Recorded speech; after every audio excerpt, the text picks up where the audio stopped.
Good morning, Transitional Housing residents. Good morning. This is Jerome Willis coming to you for a virtual meeting. I wanted to remind you of some of the things that we covered in our last meeting. We talked about goals. I'm going to check and confirm that everyone has attained all their IDs. IDs being state ID, driver's license, social security card, and birth certificate. I'm going to check and make sure everyone has obtained all three of those. If you have not attained that, see me and let's get that into motion, because that's your first goal. Second goal, of course, is employment. I know with the current conditions of the COVID-19, it has been a challenge. However, there are some temporary agencies that are offering employment opportunities. If you are not working, if you're not employed, then consider yourself a volunteer of community service. You need to see me about some volunteering and community service, because sitting in your room, I know there is this stay in, stay safe rule, but also I want you to be of good use. Don't let your mind and body deteriorate laying and sleeping around. There have been several of you that every time I check your room, you're in the bed sleep. Several of you. And this is not acceptable. You need to be up, dressed, showered, putting a plan together as to what you're going to do next. There is a life outside of this Alvis Transitional Housing Program. What does that life look like for you? Savings account.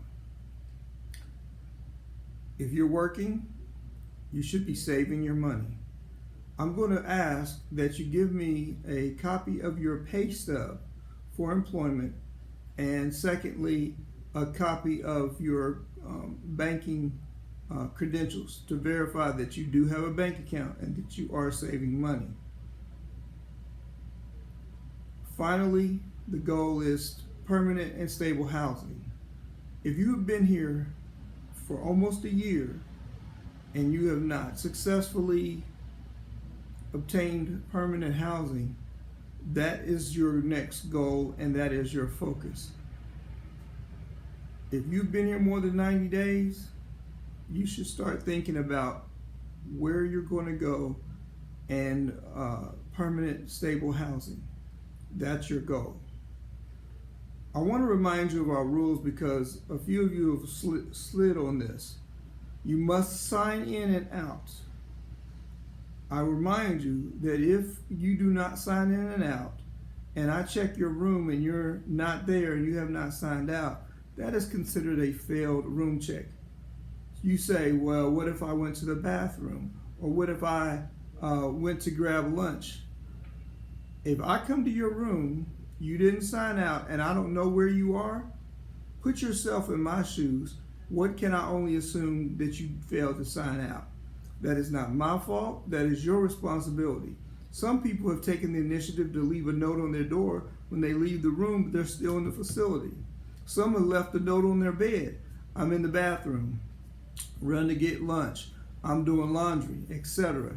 Just if you let me know, that's communicating to me, then that's not considered a failed room check. Failed room check is when I see that you have not signed out in the book, I check your room, and you're not there. If you're there, then that is a positive room check, and we're all good, no problem.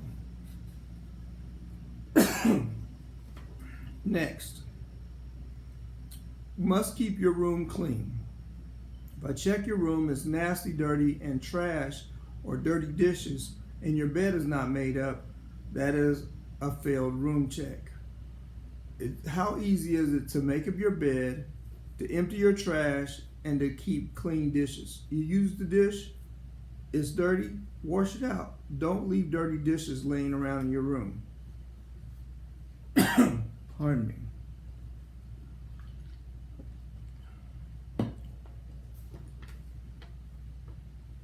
No drinking, and no drug use in your room. If you're found drinking, if you're found using drugs of any kind in your room, you will be terminated. This is a program.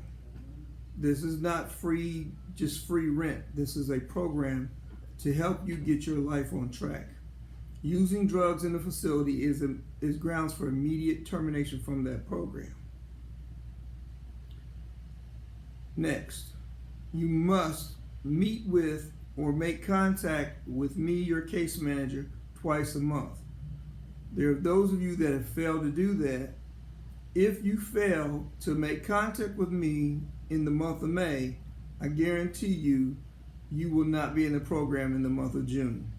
I'm going to check and cross-check that you've made contact with me twice a month, plus consider this like a mandatory meeting.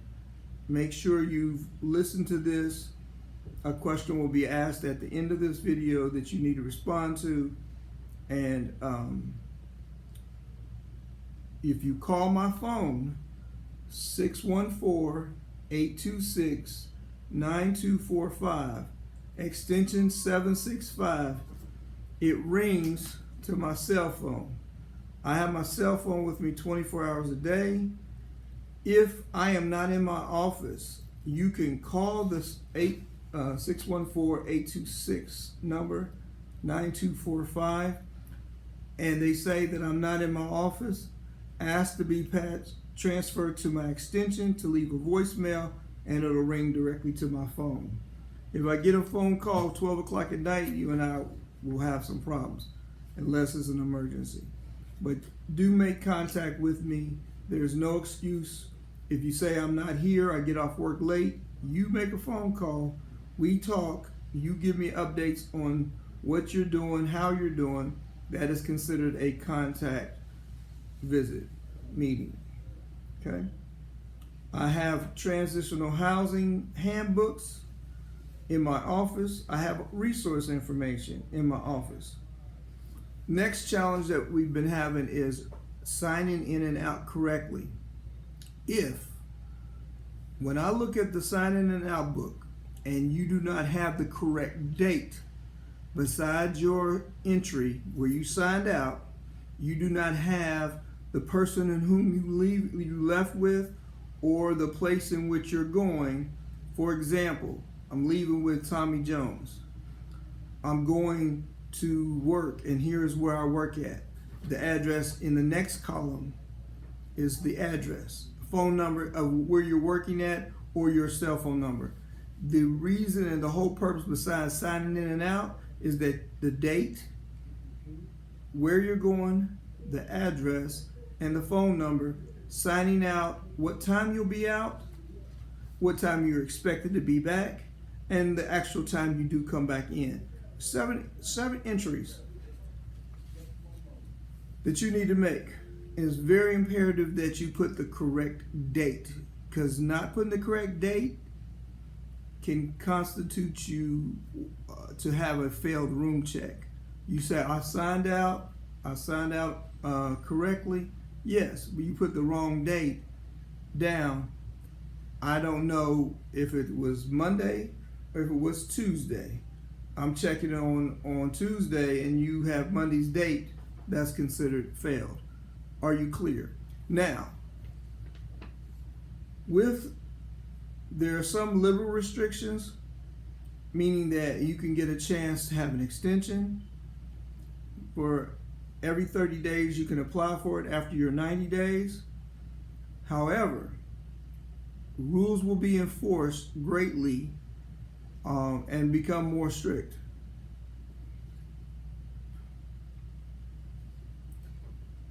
Sign up with me for community service hours for those of you that are not working. Finally, it is mandatory from Alvis. It is mandatory for both staff and clients to wear facial barriers.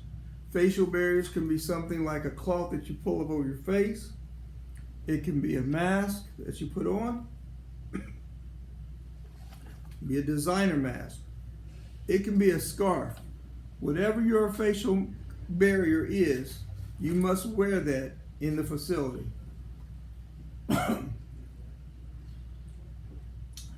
You must wear that in all Alvis facilities and maintain 6 foot social distancing between them.